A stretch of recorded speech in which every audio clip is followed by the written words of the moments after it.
निहारते ना, उस समय ये पलक झपक जाता तो ब्रह्मा को धिक्कारते, हे ब्रह्मा तूने ऐसी सृष्टि क्यों की कि जो पलक झपकती रहती है, उस क्षण में ये परमात्मा को हम नहीं निहार पाते। एक कन्हैया तुम जा रहे हो ना, तो जो तुम्हें यहाँ मान सम्मान प्रतिष्ठा मिल रही वो तुम्हें कभी नहीं मिलेगी, याद रखना।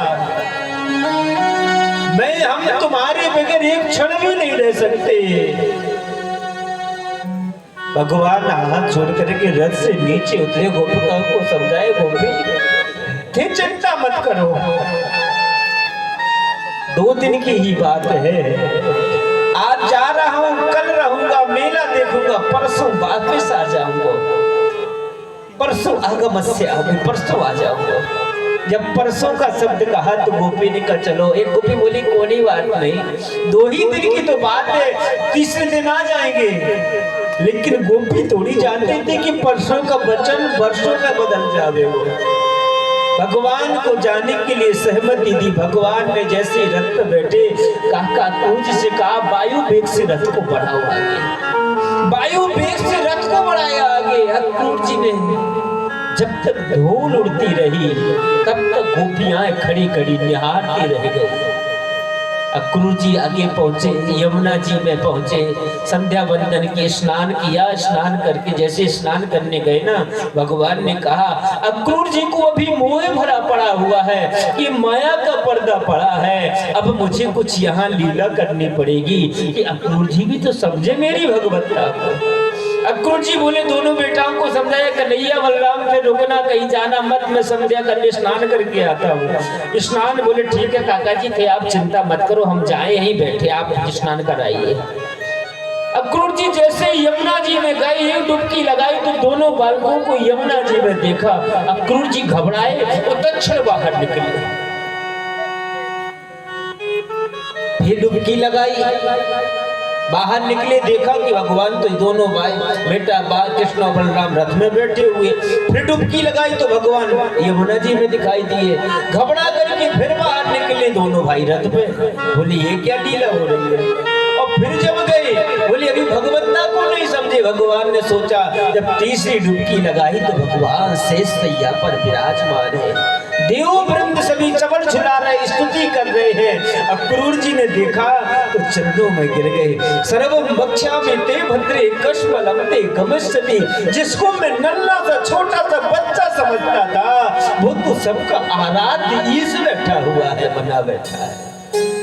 आही रात कहीं पाही गोसाई, भूतल पर हो लकुट की नहीं, बार बार चरणों में गिर रहे और भगवान को प्रणाम कर रहे। अक्रूर जी महाराज बाहर निकले, अक्रूर जी दोनों बालकों के पास गए, सक पकाए से थे अक्रूर जी थे।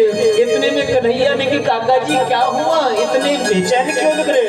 बोले कुछ नहीं कन्हैया, फिर कुछ दृश्य देखा क्या आपने? बोले हाँ, भगवान ने माया का पर्दा डाला और लेकर के चले अक्रूर जी। आज शाम हो गई, वहां मथुरा पहुंचते पहुंचते वाटिका में रुकने की व्यवस्था की। ब्रजवासियों ने कहा जी थे कहाँ रह गए थे, हमें तो बड़ी बेचैनी हो रही थी, हम लोग पैदल भी आए, कब क्या आए, रथ से भी नहीं आ पाए। बोले हम संध्या करने लगे थे, संध्या करके आए थे, लेट हो गए, प्रातः काल हुआ।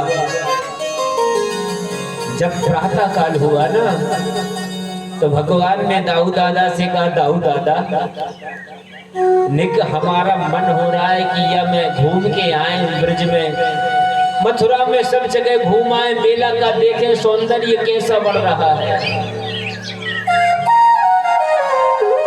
दाऊ दादा से कन्हैया कह रहे, कन्हैया ने दाऊ दादा ने कहा ठीक है न चलेंगे। बोले बाबा से पूछ ले, नंद बाबा से पूछा, बाबा बाबा आज कन्हैया की ब्रज के घूमने की इच्छा हो रही कि मेला देखने की, देखाएं? बोले नहीं नहीं ऐसे नहीं, अकेले मत जाइयो, ये अपना ब्रज नहीं है। अरे जानते हो महाराज कंस यहाँ के राजा हैं, कितने षड्यंत्र रच रहे हैं तुम्हारे मारने के लिए, किसी को छेड़छाड़ी मत करियो, सीधे जाओ सीधे वापस आओ देख करके। दाऊ दादा ने कहा बाबा चिंता मत करो, मैं जा रहा हूँ ना, मेरी जवाबदारी है, मैं साथ जाऊंगा, लेकर के चलाऊंगा। दोनों भाई तैयार हुए। ब्रजवासी बोले क्यों रे कन्हैया, अकेलो जाएगा, हमके भी लेके चलना साथ में। अरे बोले सब ब्रजवासी सब चलो सखाओ से तैयार कर दिए सखा भी।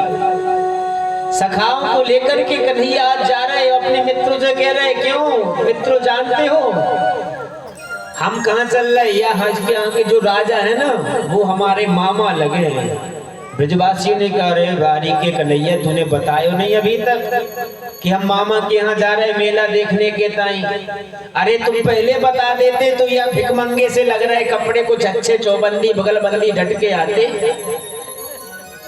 देखो तुमने बताया नहीं ऐसी मेला दिखाने के ताई आ गए भिखारी से लग रहे साथ में। भगवान ने कहा कोई बात नहीं ब्रजवासियों चलो उसकी व्यवस्था करेंगे। आगे जा रहे तो जाते जाते एक रजत नाम का धोबी दिखाई दिया।